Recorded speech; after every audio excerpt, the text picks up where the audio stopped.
Отын жағатын дүние есігін ашқан жеріңді сүймеу, алыстасаң сағынбау мүмкін.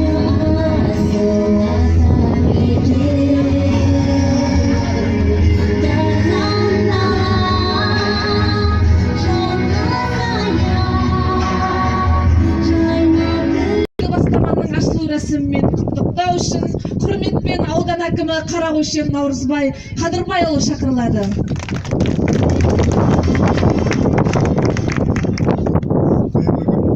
Құрметті ауылдастар, мен сіздерді шын жүректен бүгінгі Конституция күнімен құттықтауға рұқсат етіңіз.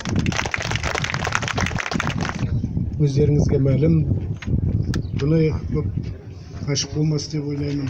Жақын уақыттарда ауылдың намысын қорғап,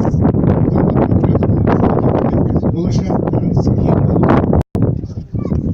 ең ойлайтын спортшыларға азын аулақ сыйақы аламыз. Рахмет.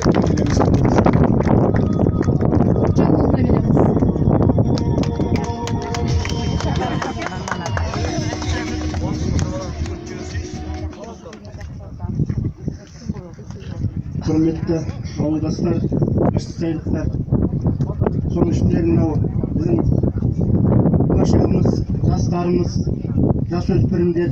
Амандық қуанышұлына береміз. Қайырлы күн, құрметті ауылдастар, қонақтар, қатысушы спортшылар. Бүгінгі міне мерекеге қош келдіңіздер. Бүгін ауылымызда жастарды спортқа баулу